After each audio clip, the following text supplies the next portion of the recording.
अखबार में इतना क्या देख रहे हो भाई? कुछ नहीं यार, घर देख रहा हूँ। क्यों? तुम तो अच्छे खासे घर में रह रहे थे, अभी क्यों चेंज कर रहे हो?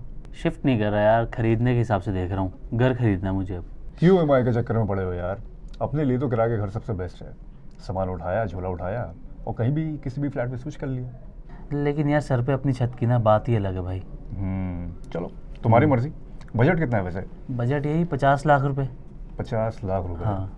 देख लो भाई, जितनी ईएमआई दोगे तुम्हें उसके आधे में किराए का घर मिल जाएगा। और मुझे ही देख लो, 50 लाख के फ्लैट के मेंटेनेंस के साथ मैं 20,000 रुपये रेंट देता हूँ। हाँ यार, लेकिन अपना घर तो अपना ही होता है भाई। अपना घर तो अपना ही होता है, ये बात आपने अक्सर घर वालों, रिश्तेदारों और दोस्तों से सुनी ही होगी।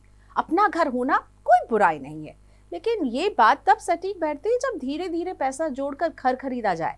जब ज्यादातर घर लंबी अवधि के कर्ज यानी होम लोन के सहारे लिए जाते हैं, चाहे कोई कुछ भी कहे, लेकिन ईएमआई तो आप ही को भरनी होगी ना। वो तो कोई रिश्तेदार या दोस्त नहीं भरने वाला है। घर खरीदें या किराए पर रहें, ये सवाल बिल्कुल शादी के लड्डू जैसा है। जो खाए वो पछताए, जो ना खाए वो भी पछताए। इसलिए हम दोनों के फायदे और नुकसान आपको बताएंगे, ताकि आपके सामने पूरी पिक्चर बिल्कुल क्लियर हो। होम लोन का सीधा कनेक्शन रेपो रेट से होता है। रेपो रेट बढ़ने से कर्ज की लागत बढ़ जाती है।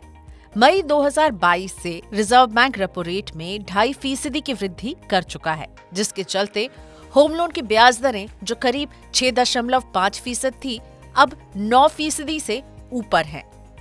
हालांकि रिजर्व बैंक ऑफ इंडिया ने अप्रैल 2023 की मॉनेटरी पॉलिसी में रेपो रेट को 6.5% पर बरकरार रखा है, जिसके चलते कयास लग रहे हैं कि अब ब्याज दरों में शायद और वृद्धि ना हो। मौजूदा ब्याज दरों पर घर खरीदना सही है या किराए का मकान ही ठीक है, इसे टटोलने की कोशिश करेंगे। एसबीआई की होम लोन दर 9.15% से शुरू होती है। राजेश का बजट 50 लाख रुपए का है, यानी उसे 20% डाउन पेमेंट जेब से करना होगा। 80% यानी 40 लाख रुपए बैंक फाइनेंस करेगा। मान लीजिए राजेश 9.15% की दर पर 40 लाख रुपए का लोन 20 साल के लिए लेते हैं, तो इसकी मंथली ईएमआई 36,376 रुपए बनेगी। 20 साल में बैंक को 87,30,197 रुपए चुकाने होंगे, जिसमें 40 लाख रुपए मूलधन और बाकी 47 लाख रुपए ब्याज है। यानी ये घर 20 साल बाद राजेश को करीब 1 करोड़ रुपए का पड़ रहा है। रियल एस्टेट सेक्टर की सालाना ग्रोथ रेट 5 से 6% है। इस लिहाज से जो घर आज 50 लाख रुपए का है, वो 20 साल बाद करीब 1 करोड़ 30 लाख से लेकर 1 करोड़ 60 लाख रुपए का होगा। राजेश का दोस्त सुरेश 50 लाख के घर के लिए 20,000 रुपए महीना किराया देता है। अगर राजेश भी किराए पर रह रहे होते तो हर महीने उसके 16,376 रुपए बचेंगे। इन पैसों को सिप के जरिए म्यूचुअल फंड में वो निवेश कर सकते हैं, जिस पर 12% अनुमानित रिटर्न के हिसाब से 20 साल बाद 1 करोड़ 58 लाख रुपए मिलेंगे। डाउन पेमेंट की 10 लाख रुपए की रकम को निवेश करने पर कुल 96,46,293 रुपए मिलेंगे।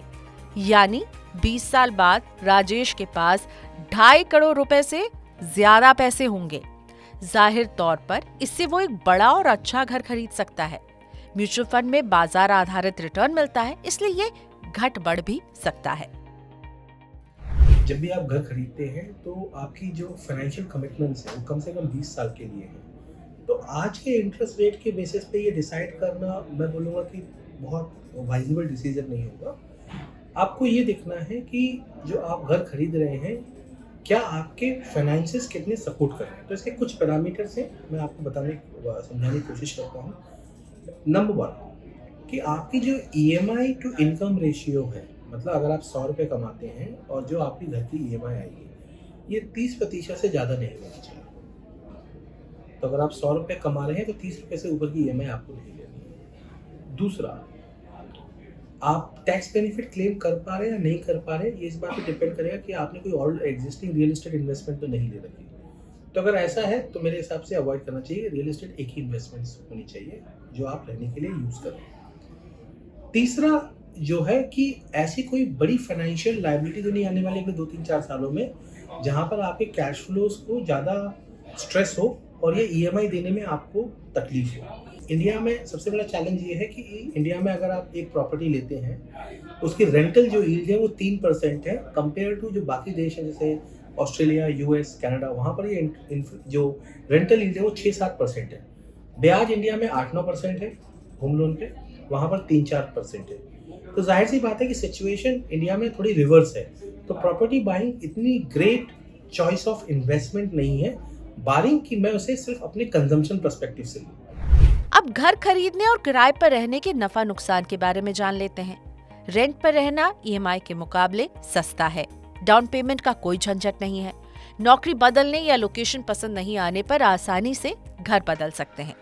वहीं ईएमआई भरकर आप एक एसेट, अपनी संपत्ति बना रहे हैं। होम लोन के प्रिंसिपल रीपेमेंट पर इनकम टैक्स की 80C के तहत 1.5 लाख रुपए और सेक्शन 24 के तहत ब्याज पर 2 लाख रुपए तक का डिडक्शन मिलता है।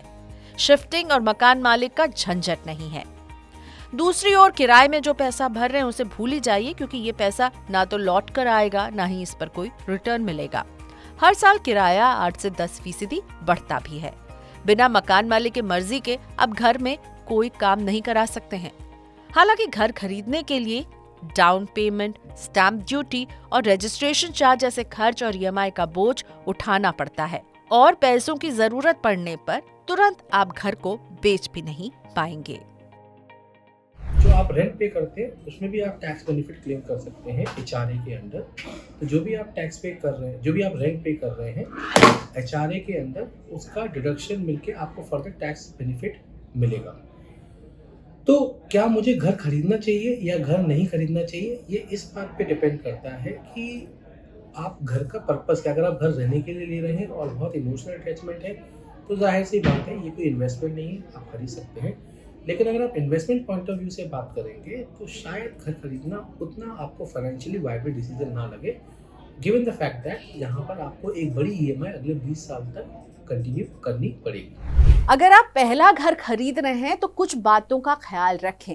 पहला, जॉब सिक्योरिटी कितनी है, इसी से पता चलेगा कि आप ईएमआई की लॉन्ग टर्म कमिटमेंट के लिए तैयार हैं या नहीं। ज्यादा से ज्यादा डाउन पेमेंट करें ताकि ब्याज कम भरना पड़े। आपके बजट में मनपसंद लोकेशन पर घर मिल रहा है या नहीं। रेपो रेट के हिसाब से ब्याज दरें घटती बढ़ती हैं।